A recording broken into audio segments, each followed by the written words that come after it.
Warning! If you end up using this setup, you might find the game becomes way too easy and you end up a bit bored. I know what you're thinking, that's a big claim, but let me say this. The Chain Lightning build, newly buffed, that I am about to present, completed a Keep the Survivors Alive event with survivors alive at the end! He is the one. Hello, my fellow sorcerers, and all joking aside, welcome to patch 1.1.1 Chain Lightning. I suspected that Fireball and a little bit Meteor would end up the winner of this big buff smorgasbord of goodness. But the other main target of the tune-ups was Chain Lightning, and as it turns out, despite having less significant buffs on paper, it has resulted in by far and away, not just in my opinion, the best Sorcerer build from this patch, but actually now arguably the best Sorcerer build. Basically, pre-nerf beta Chain Lightning is back, baby! And indeed, even better than it was then, thanks to some Season 1 shenanigans. Though, like all builds for Sorcerer, they work on the Eternal Realm, just do the exact same thing. You'll just do a little bit less damage because no hearts, but that's true of every build in Season 1 versus Eternal. So what we've ended up here then is a infinite mana monster of a room clearing setup that, due to the auto bouncing targeting nature of Chain Lightning, has never made it easier for you to kinda almost just passively kill everything. You only need to target the one dude and then the bounces will do the work, woven into the Barber explosions along the chain. You'll very often find yourself not just auto blowing up everything around you, but then walking into the next room just to find loot and corpses on the floor waiting. It's kinda silly. And while this is a cheat code for content your level or just above you nightmares for XP, legendary farming, hell tides, etc., it's actually a super good nightmare pushing build. I am comfortably beating this 59 despite only being level 78. Yes, we're still a sorcerer, so we have to pay the sorcerer tax.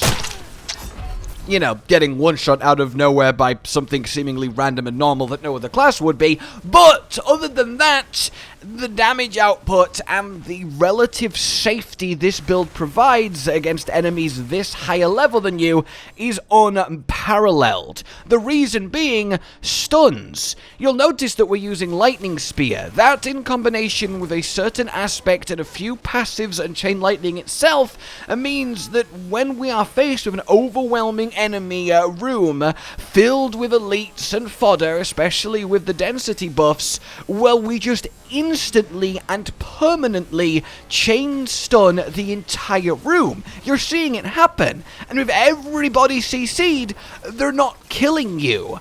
And while they're CC'd, they're just taking so much bonus damage, building Barber, and then ultimately blowing up.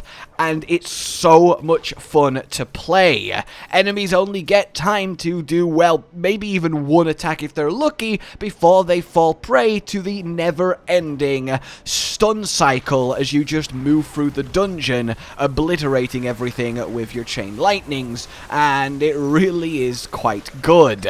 Not having to target every enemy because the bounces do the work just make this feel so effortless. So with that all said, let's get into what we're actually doing to make this work. The skill tree is now where we will begin. Look, okay, you can only introduce the skill tree so many times and I'm running out of ideas. Put 2 points in Firebolt, both to get to your cause and because it will be taking up the first of our 2 enchantment slots. This is a heavy crit build and thus we will want Devouring Blaze and the Burning Paragon board synergy. Are you, Paragon, bored of burning synergy yet? over to our cause then. 1 rank in Frozen Orb just to have it, and then take it to greater for our regular reliable source of ranged vulnerable. This will take our second enchantment slot, as we will be firing out chain lightnings with some serious speed and getting a lot of Frozen Orbs in the process. 1 rank in Devastation just to get the full elemental dominance. We will essentially permanently have full mana, as chain lightning costs less mana than it gives us back now thanks to the buffs, so this is a really nice increase. Max ranks in said chain lightning as the whole thing we're doing here, and we need to take it to greater, which is one of the big buffs that makes chain lightning so actually good now. An extra 5% damage per bounce. It used to be 10%, but only on us, whereas now it's just any bounce. So if you have the max, including the aspect bounces, you can end up with chain lightning increasing its own damage to like 60% or so while it's going, which obviously is an insane amount given its multiplicative. Then we go on down to our defensives, where for once we're actually not getting 4, just 3. We don't want to be, that's a little bit scary. Let's not get too far. We want to stay relatively familiar, but only 3. Flame Shield, the ultimate emergency get out of jail free card. Our Teleport for Raiment Group Stunning and just generally moving fast and not dying. And then Frost Nova for extra vulnerable and CC damage stacking, etc. Ice Armor is our defensive we are losing as the least multi-universally useful one. Then we get 1 rank in Elemental Attunement just so it happens every 10 seconds, which it will do because we are critting so much with so much lucky hit. Then we go down and get said lucky hit buff and our defensives in a triple kind of setup. Now, I had the extra 2 points in Align the Elements just to push Nightmare dungeons, but in truth you can leave it at 1 and kind of put these wherever you want. If you're just doing stuff that's not too high level, then just make Frozen Orb do a little bit more damage. You are fine with that, but you might have better results leaving it in Align the Elements like I had. In any case, 3 ranks of protection and 3 ranks of mana shield to help our squishy selves. Then the 1 rank in Lightning Spear. The reason we get this is for specifically Invoked. This means that, well, Lightning Spear stuns for 2 seconds when it crits. This is what guarantees our endless stun chain across room to room, every enemy on screen, to happen. It's this guaranteed stun given how high our crit chance is and how high Lightning Spear stacks its own crit chance, and then coupled with Shared Misery once we get to the aspects, you just never stop stunning everyone on repeat, and it's just brilliant. It really, really is, and it's worth losing Ice Armor for, especially as it still gives us a barrier because it is still a cooldown, and therefore it still triggers protection, so we don't actually lose that much. Then down to the Mastery, where all we care about is getting as much Devouring Blaze as we can get. Over to our ultimate, so we want Unstable Currents, and we get the full points. The Crackling Energy isn't the biggest deal, you don't have to take this, but it's just a bit of extra free damage while the ultimate is on, and I find it useful enough. The attack speed obviously is amazing for 25% more chain lightnings,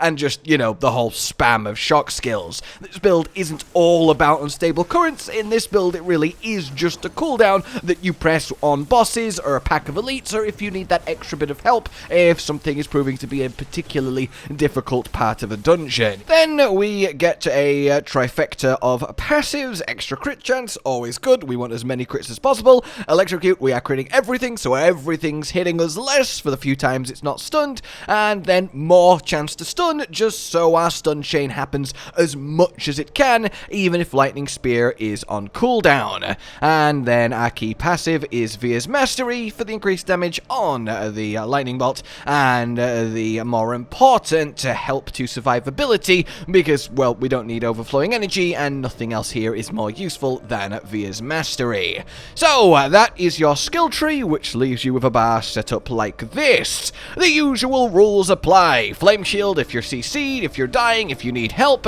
The teleport for both moving quickly through the dungeon and for stacking enemies with your raiment. So the lightning bolt just quick bounces between them all using all of its bounces, and then the Barber pops them all to death. And of course Frost Nova to CC and vulnerable up your stacked raiment enemies for again even more damage for when Frozen Orb hasn't quite done the trick yet. Your ultimate is just that, a big spike in damage, though Chain Lightning still remains your biggest source of damage, and it's just to be safe when you really need that extra kick, but chiefly it's your boss and heavy elite pack melter. And yes, sadly we don't have infinite mana when there's no enemies. I guess that's maybe one downside of this build, but why would you need infinite mana when you don't have enemies to kill anyway? So I take that back, it's not a downside of this build.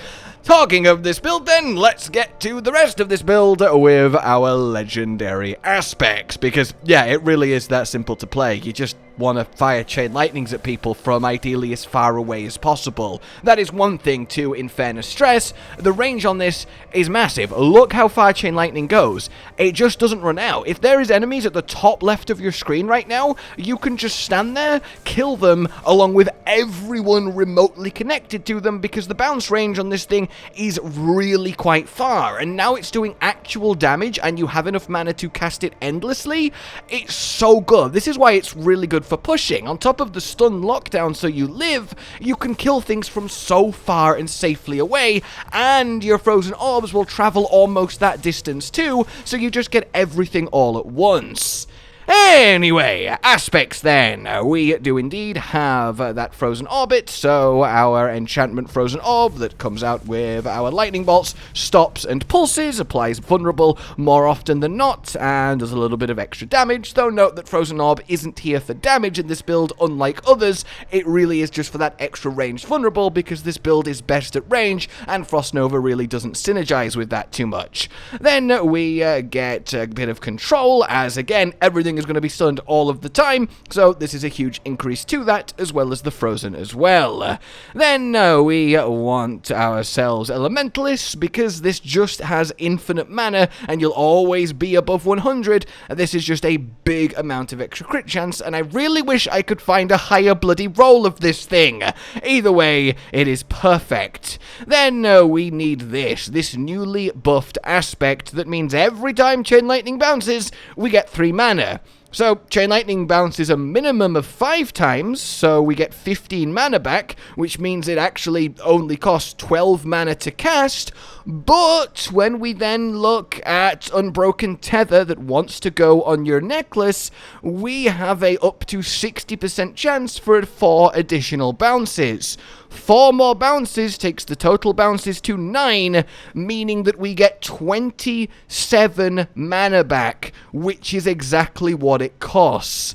On top of your natural mana regen, that means, yeah, you just will never run out of mana spamming Chain Lightning. Honestly, even if you had a low roll of just like 2 instead of 3, you'd still have infinite above 100 mana. This on your necklace is so important for Chain Lightning. You want those 4 additional bounces to happen as much as you can. If it wasn't for the fact that Wand and Focus are so key for the cooldown reduction, lucky hit chance, and attack speed, it'd be tempting to have a two-handed staff just so this can happen as much as possible. 4 extra bounces is a lot of damage. Not just 4 extra hits of damage, but 4 extra stacks of greater Chain Lightning. It really compounds hard, and is one of the reasons it's so potent now, thanks to this trio of buffs. It's literally this passive, along with these 2 aspects getting buffed, that makes this build as good as it is. It seems such small changes, but it's had such big ramifications. On your helmet then, we want that shared misery, as that's what causes the stun chain, as we'll be repeatedly hitting stunned enemies and spreading that stun to every other enemy on the screen. Raiment of the Infinite, as is in every Sorcerer build, as it's just too strong and too powerful to group stun and stack enemies, especially with Barber explosions now, and then accelerating is left over for just, 24% more chain lightnings per second, which is really, really good. On your legs, you want that Disobedience to be as hard to kill as possible, and then your gloves are not here. These are your boots, in fact. And then your boots, Esu's heirloom for both the pure move speed to get through the dungeons quicker and for the extra crit chance they provide, along with bursts of crit chance when we get ourselves the extra move speed after dashing. Technically, you could use a normal pair of boots with mana cost reduction and ranks of defensives, but it's just a bit overkill with how well this build performs. We can afford to just get more damage from our boots. So, gems, you want your crit to vulnerable enemies, everything will be vulnerable all the time, and we're critting very hard, and your rubies for more life.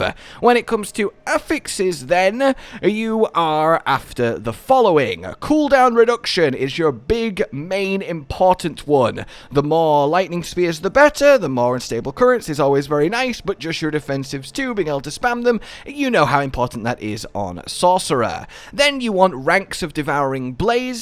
You want ranks of Chain Lightning. I really wish that 10 all stats was Chain Lightning. I'd be very happy. And then ranks of defensive skills. After that, you want Lucky Hit Chance. After that, you want Resource Generation, Extra Max Mana, and Mana Cost Reduction. It's a little bit lower down the totem pole of things we need, thanks to this aspect. And then you want Critical Strike Chance and Critical Strike Damage. Then Vulnerable Damage, and then Int, or the other more conditional ways to give yourself an increase. And that will about sort you out. To look at what I'm actually working with here then, a 50% passive crit chance is very, very tasty, as is the raw crit strike damage, alongside the extra with lightning, which is just as good in this case, that we have going on here. And above 100% vulnerable damage is very noticeable too. Down at the other side of things, I really want to get to 30% cooldown reduction. This is very upsetting, but about 50% lucky hit chance is very much right. So, let's have a look at our hearts then. Barber, of course, we are doing heavy crits. We're bouncing between enemies, starting the timer on each of them. They're just going to pop all over the place. I don't need to sell you on the single most broken thing to happen in the entirety of Season 1. This heart is nuts. Always use it if your build can crit. Then we have Picana. This is really cool. So of course we're critting everywhere, but because it's Chain Lightning, enemies remain quite spread out and you quite far away from them. So you're bouncing around the room and then you're triggering Picana on each of them, so they then start pulsing on each other and stacking more into the Barber explosion, and it just really helps your AoE clear in a world where Chain Lightning, of course, is only hitting a single target at a time, and these two hearts combined give you all the AoE you could want, which was, in fairness, a weakness of Chain Lightning beforehand that this season does fix. And then lastly, yes, Tell Rashes for that ridiculous stacking increase. We get 4 stacks all of the time. Shadow stack from Barbers, our Lightning from, you know, all of our lightning, our frost from the frozen orb going out, and then fire from both flame shield and the firebolt enchantment. That, as they say then, is that, leaving the Paragon tree. So, follow me. Starting with your basic board, head on up, grab all of your rare nodes as usual, and then we want Elementalist. The Fire Cold Lightning stack, an extra 15% Tell Rashes, and perhaps more importantly, the boost to this elemental balance node for even more pure non-physical damage, which helps massively. Moving on up then to Spurning Instinct to get your burning synergies. Go straight left and get the Smouldering Embers cluster. The damage reduction is very nice, and then the Cinders for the extra damage to burning enemies, which they all are thanks to our enchantment. Here we want Destruction in our glyph slot for more crit damage and damage from critting. This is a crit build, and up to the middle to get the Kindling node. When you have more points than I do and can spare them, get the Safeguard area here for the armor. It's a little bit helpful. It's the best we can do defensively on the entirety of the Sorcerer Paragon tree. Going straight up then, we want the vulnerable board that is Frigid Fate in this orientation, over to the right for the Oppressive cluster, and then up to the center to grab Weakness, and here we want to buff Weakness as much as we can with Tactician. Do get the extra active activation of defensive equals damage from dexterity. We're rotating defensives constantly. This is just a permanent 10% damage increase. Then back down to the burning board to head left instead, and this time we want the static surge board. We don't need static surge itself, we have all the mana we could want, but we are stunning everyone all of the time, constantly. So extra damage to stunned enemies is really felt here. Get overwhelming and the cluster around it, then head to incapacitate, and eventually this glyph slot. And in this glyph slot, we'll be putting control, as again, we're stunning everyone all of the time, and it is a big bump for this playstyle. Then you want to head left to get the paralyzing rare node and the 3 damage to stunned enemies. We don't need the maximum mana. Then you can leave this board and get the next one, which would be our enchantment master, which does tangibly help a little bit more frozen orbs, but mainly for the +% non-physical damage. We can also choose to go in to the Icefall board, as thanks to the frozen orb we are chilling enemies, and the damage to and reduced damage from chilled enemies really works too. So they are your next 2 boards in general, and your glyphs in said 2 boards are Exploit for even more vulnerable damage, and then Flame Feeder to compound that damage to burning enemies. So there you have it, everybody. The saving of Chain Lightning, a new wonderful way to genuinely play Sorcerer. It's so good, and I'm so happy that it is now a thing. I'm really pleased with the changes, with the buffs, with how it's all gone down, and I hope you very much enjoy it. That and Fireball then that we have covered now are the 2 big main new builds and gains from this patch. There's a couple other things to have a play around with, which of course I will do for you, but yeah, overall, offensively and build diversity wise, a really big W for Sorcerer. Defensively, still many problems, but at this point, I'm almost, giving up on that ever being fixed. In any case, thank you very much for watching. Like if you enjoyed this, subscribe and hit the bell for more. Consider supporting the future of the channel on Patreon down below, and until we meet again, a goodbye.